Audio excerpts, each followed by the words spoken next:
think Andy Dalton's real name's Andrew? I feel like at this point in his career, he's been around long enough. He's Andrew Dalton. Thanks, Andrew. Andrew Dalton, right? Like, your buddy Wally becomes Walt when he's middle-aged, and then either Walter or Wallace or whatever it is by the time he's an old man. Andrew Dalton. It was Andy. It might have been Drew for a little bit there. Now it's Andrew Dalton. Andy Dalton taking over. Here's the thing. We're at that point already. You just say things out loud and you don't realize like it's going to catch you as funny. I get a little bit of the giggles on a football Friday here on the drive. I don't just want to accept what's happening. I need some details.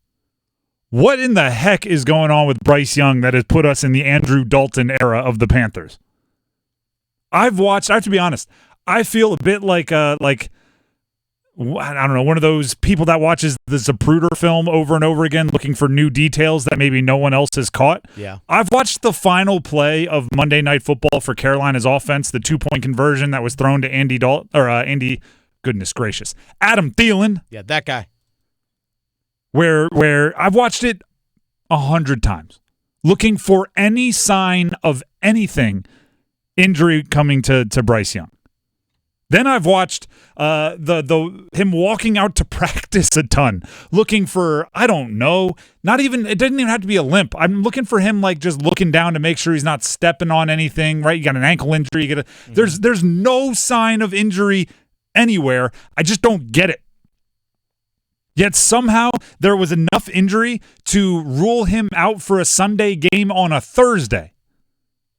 Right? It's not like, he tried. He still felt it Sunday morning. He woke up and his ankle was a little stiff and rigid. No. Thursday, they're like, he's probably not playing. Friday, he's definitely out. Here's Frank Reich talking about how long Bryce Young will be out of the lineup. They're saying 1 to 2 weeks. Docs are saying 1 to 2 weeks. I think Bryce has done well this week. I'm optimistic that he's on the right path and that whatever the soonest he can get back is, he will get back. And when he gets back and when he's cleared, he's our guy and he'll be ready to go. Are we just supposed to? I don't know if I've ever been in this situation where there's absolutely zero evidence of an injury. And now they're just telling, like, there's no evidence of an injury. And we're just, hey, he's hurt. It's going to be a week or two. You're supposed to take your word for it? Well, okay, at least tell us when it happened. Frank Reich, when did the injury happen? No clarity on when or how. To Bryce's credit, just played through it, the adrenaline and the competitor in him.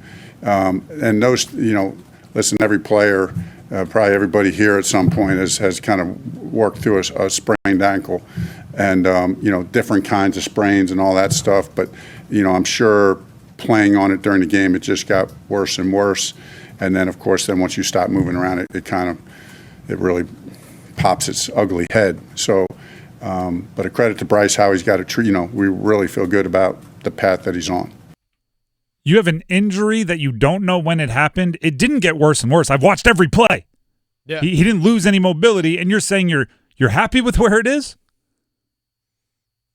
I still can't believe or can't understand why they would even rule him out this early. Early in the week, Thomas Brown, their offensive coordinator, said they would start Bryce Young if he didn't practice at all, if he was healthy and good enough to go. Mm-hmm. So why wouldn't you at least see, or at least make Seattle prepare for a little bit of a mobile quarterback, right? Bryce Young, I don't know if everybody watched Monday Night Football. He escaped up the middle and put a guy on skates. Mm-hmm. Gave him the old 1-2, the old left, right, R1, right? Made a guy miss in the open field. Do you know who Seattle does not have to prepare to juke them in the open field? Andrew Dalton. Yeah. Andy isn't giving you the okie doke in the open field. So why wouldn't you drag it out? Why jump ahead to say he's out? I need this like, I wish there was some kind of like pinky swear, blood oath, spit shake we could do with the coaching staff. I need a guarantee that the decision to hold out Bryce Young had absolutely nothing to do with protecting him mentally. I need to know beyond a shadow of a doubt that this wasn't about he had 2 rough games, turnovers are adding up, Seattle is a tough place to play, they're loud there, it's hard to communicate, tough on a rookie. So why don't we, let's just hint to him that the ankle's going to keep him out. Yeah. I need to know beyond a shadow of a doubt, there's not even an ounce of that. Because if you have to protect your number 1 overall pick quarterback's mental ability or his mindset, if you think he's a bit fragile in that way, you picked the wrong guy. You picked the wrong guy. Because guess what? At some point, not every quarterback's going to struggle right out of the gate. CJ Stroud's looking pretty good. Anthony Richardson had his highlights.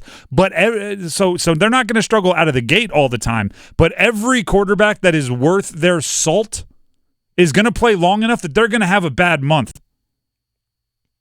And you're going to have to get your teeth kicked in you might have a bad year. And you're going to have to be mentally strong enough to not let that question your confidence, not let that shake your self-esteem. If you're worried about Bryce Young already, and you thought, well, let's just give him a breather. Well, his ankle's a little sore. Let's just give him a breather. If that's the case, we got problems. We've got problems. Because his mental side was the strength. Right? If there's anything we heard about Bryce Young, it was that he was the best interviewer in the history of interviewing leading up to the draft. He crushed it on the whiteboard. He crushed all the personality stuff. Well, guess what? The whiteboard, taking him a little bit of time. I'm fine. Give him the on-ramp, right? Let him adjust to NFL speeds. The personality stuff, you have to stand on that evaluation. You have to say, we picked this guy because he, the things that make him tick are the right things. The competitiveness, the desire to be great, the desire to win, the desire to lead his teammates. And if you're worried that you have to protect that already, not even a month into his career, we've got problems. So there better be the most unbelievably difficult to explain injury I've ever seen. The old injury that doesn't look like anything happened, and then I guess something happened. I'm not accusing anybody, but I'm saying I wish we had a truth serum. Wish we could go full meet the parents, right? Put them on the lie detector test. I'm watching you. I'm watching you. That's my Robert De Niro. I know sometimes, I mean, you've probably dealt with it. I know for me, I would get done playing a game for the next day. I'm like, when did this start? When did this hurt? You know, like that happens to me. Like, for example, you look at game number 1, Brady Christensen played the entire game, every single snap. All of a sudden we hear 2 days later, yep, torn biceps, done for the year. But no, I agree with that. First of all, usually the ones you don't know about during the game, they don't keep you out of the next game. They might be like, I got to go get this treated. If there's a tear, right? Yeah. They said he tore his pec, right? Was it a pec or a bicep? Pec or biceps. Like if there's a tear, that's one thing, right? Yeah. Like the sprained ankle. It actually, you know what? If they did put Bryce Young on IR, I think I'd believe it more. Yeah. It's like, oh, it's going to be 1 or 2 weeks, but it was severe enough to rule him out on Thursday. If it's 1 week, yeah, he might be able to play on Sunday, right? Because that's 6 days. Like it's 1 week. It just something isn't adding up here, and it's making me very, very, very nervous. Do you think it's not just to protect him mentally, but to protect him physically, knowing that, hey, our O-line stinks, and if he's somewhat hobbled on a bad ankle, he's going to even take more hits? Could be. I that would be better than protecting him mentally, but at the same time, because I'd much rather do that. But it's kind of the opposite. Like, I don't want to protect him. I want to expose him to everything. True. I want to put him out there and say, hey, listen, you're a little hobbled. Get rid of the ball. If you have to, throw it away, right? You know what's up with your line. You watch film. You know that the interior is a bunch of new guys. Like you're aware, Ike Ekwonu had some struggles this preseason. Like, this is a good learning experience for you, because guess what?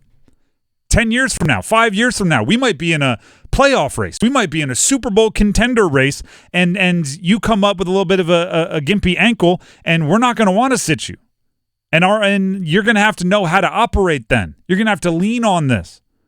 Like, I want to expose my young quarterback to every situation. Right? It's the Like when you have a starting pitcher on the mound and they're struggling, I like when they're looking to the dugout going like, oh, when is the manager going to come talk to me? When is the pitching coach going to come talk to me? When are they going to take me out? And the manager gives them like the wave away. Like, no, figure it out, buddy. Like, get out of the inning. I'm not going to come bail you out. So Bryce Young, you're struggling. Your ankle's a little sore. Figure it out, buddy. I'm not going to bail you out. I'm not going to have Andy Dalton come in there and take it from you. Get out of the inning.